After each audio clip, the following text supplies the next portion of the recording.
Ini adalah ginjal kamu, organ kecil tapi sangat penting.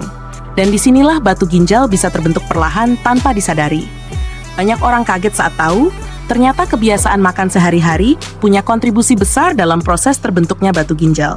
Jangan skip, karena ini bukan untuk menakut-nakuti, tapi untuk memahami cara kerja tubuh.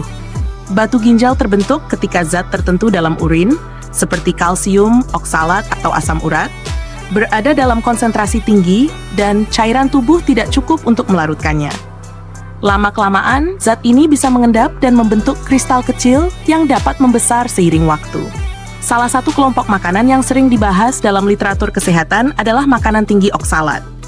Oksalat adalah senyawa alami yang terdapat pada beberapa bahan pangan. Jika dikonsumsi berlebihan dan tidak diimbangi cairan yang cukup, oksalat dapat berikatan dengan kalsium dan berkontribusi pada pembentukan kristal di ginjal pada sebagian orang. Contohnya adalah bayam, beet, dan beberapa jenis kacang.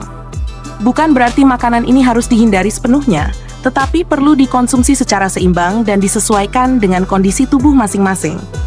Faktor lain adalah konsumsi garam berlebihan. Asupan natrium yang tinggi dapat meningkatkan pengeluaran kalsium melalui urin. Ketika kalsium dalam urin meningkat, risiko terbentuknya endapan juga ikut meningkat, terutama jika asupan cairan kurang. Konsumsi protein hewani dalam jumlah besar juga sering dikaitkan dengan perubahan komposisi urin. Protein tertentu dapat memengaruhi kadar asam urat dan kalsium, sehingga pada sebagian orang dapat meningkatkan kecenderungan terbentuknya batu ginjal. Selain itu, kebiasaan kurang minum air menjadi faktor penting. Ginjal membutuhkan cairan yang cukup untuk membantu membuang sisa metabolisme. Ketika cairan kurang, urin menjadi lebih pekat, dan zat pembentuk batu lebih mudah mengendap. Video ini bersifat edukasi dan tidak dimaksudkan sebagai diagnosis atau pengganti saran tenaga kesehatan. Setiap orang memiliki kondisi tubuh dan faktor risiko yang berbeda. Jika kamu memiliki keluhan atau riwayat batu ginjal, sangat dianjurkan untuk berkonsultasi dengan tenaga kesehatan profesional. Memahami bagaimana makanan berinteraksi dengan tubuh membantu kita membuat pilihan yang lebih bijak.